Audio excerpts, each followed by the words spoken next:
Hi guys, welcome back to Ted Davies Artistry. Give me 1 second, I have a little hot cocoa here. A little bit behind the scenes of Ted Davies Artistry. Well, welcome back. It's been a bit, but we're doing a lot of different things. I'm sorry about the mess on the desk right now, but that means things are busy and we are rocking and rolling here in the studio. So today what I want to talk to you a little bit about is just to get you guys kind of started is self-promotion. I've had a lot of questions on, how do you get your book out there? How do you get your artwork out there? How do you get people to look at your stuff? And that's easier said than done in today's world sometimes, right? Algorithms and everything else that go along with that on social media don't offer everything. And a lot of the people don't see the work that you're trying to put out there. Other people see the work and they don't share it. So we're going to talk a little bit about that today. And I think that's pretty much it. So if you're an independent creative, whether you're in artwork or in writing, this is a podcast that I want you to listen to.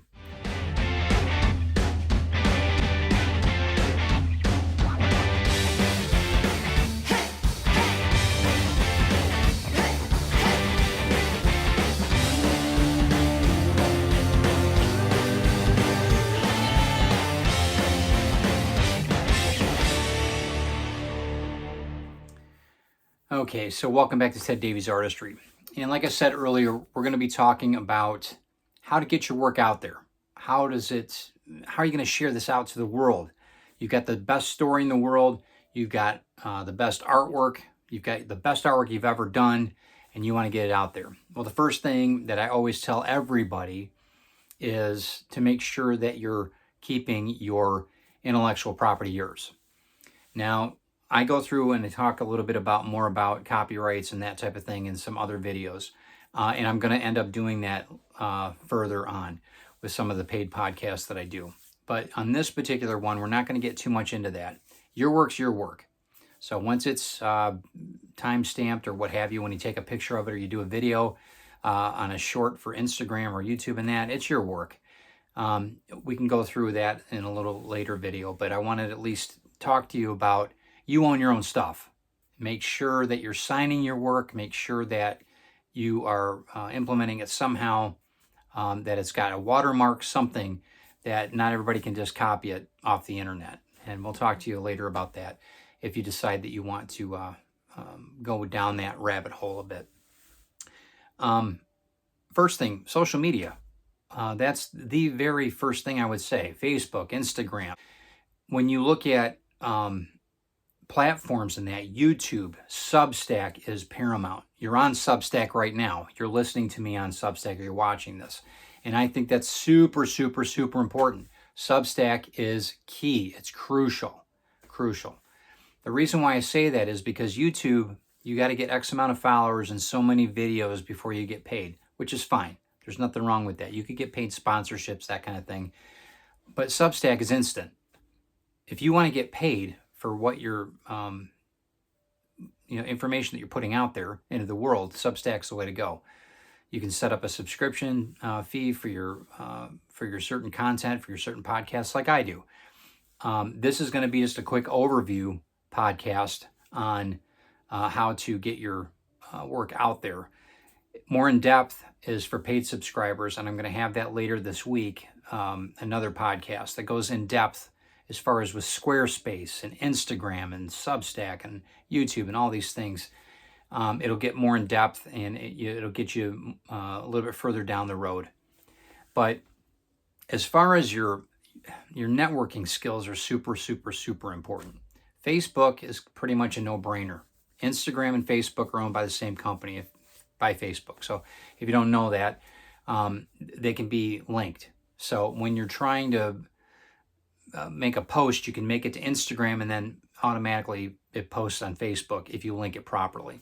And again, I'll go more into depth with that in the other podcast. One of the ones that I've looked at recently, besides Substack and YouTube, is Blue Sky. Blue Sky's got an interesting avenue, and I'll put all these descriptions or all the links to these different sites so that you can at least kind of go through them yourself. I'll go through them on the next podcast, on the paid podcast later next week. But this will at least get you down the road a bit so that you can check it out yourselves. I think that the most powerful one right now, as far as paying goes, as far as getting actual income coming in, is Substack. I can't scream it enough right now. Substack has been such a just an amazing thing, and I think that having said that, Substack is I think the truest form of free press, if you want to call it that.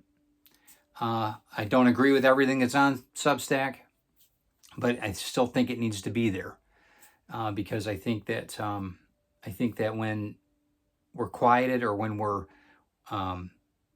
censored, what's the point of that? The whole thing about the internet should be that we're not censored, that we're able to speak our truth, and that's one thing in writing and in artwork. As a creative, that's how you do it. You speak your truth. Substack offers a lot of different avenues with that. They've got live video now.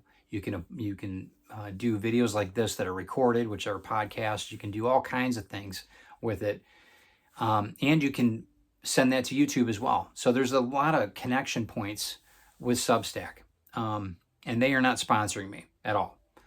But I do recommend them highly. Like I said, Facebook, Instagram, it's kind of a given. YouTube, can't say enough about it. YouTube has brought me a tremendous amount of subscribers. Short videos are what I'm really get the most bang for your buck with YouTube.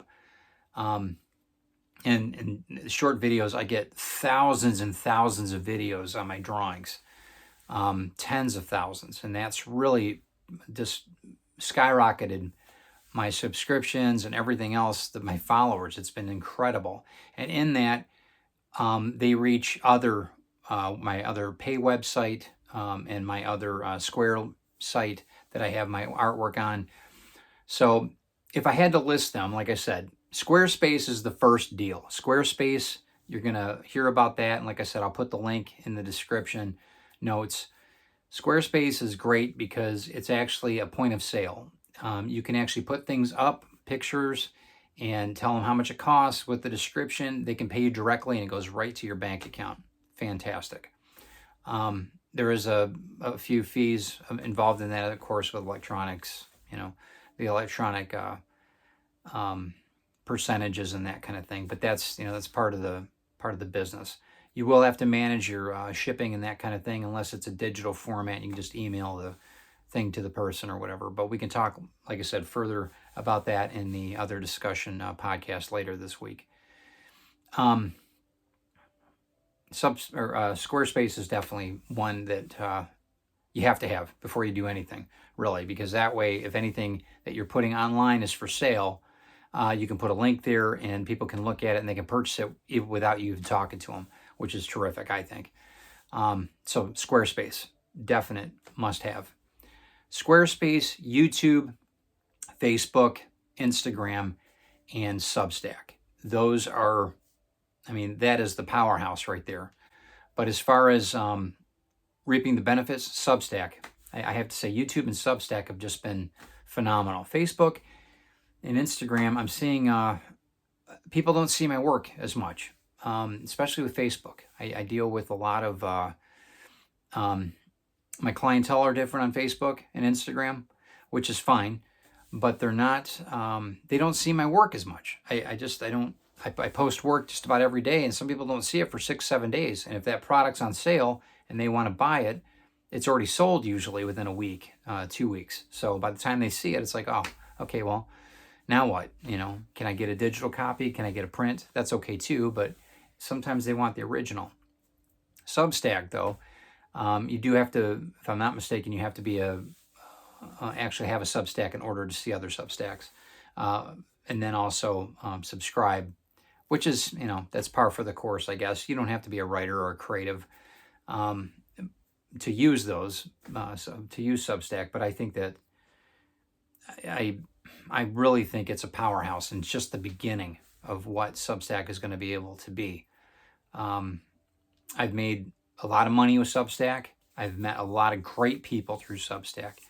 And I get to curate my news through Substack. YouTube too, but Substack especially. I can pick out what I want to see and what I don't want to see. And I think that that's really important, especially in the environment that we're in right now. I think that it's very important to curate what you're ingesting visually. And I think that it's a good business practice to not be inundated with too much information, if you know what I mean. So, if you guys are interested in going further with this and seeing exactly what I do in promoting my work, check out the next video. It's going to be coming out in about a week. Subscribe to what I'm doing on Substack, because that's going to help you big time. It's $5 a month. It's a cost of maybe 1 coffee or 2 coffees a month. $5 a month, or it's $50 a year. And you can check out what I'm doing through, it'll be sent to your email directly.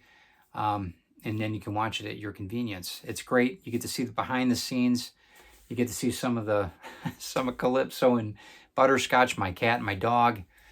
And check out everything that we're doing, because it is an awesome, awesome thing right now. And I'm so glad that you're part of it. But be part of Ted's tribe and subscribe. I would love to have you on the podcast or watching the podcast and see what it's all about. And we will talk to you soon. Thanks again. No envy, no fear. And we will see you soon, guys. Much success.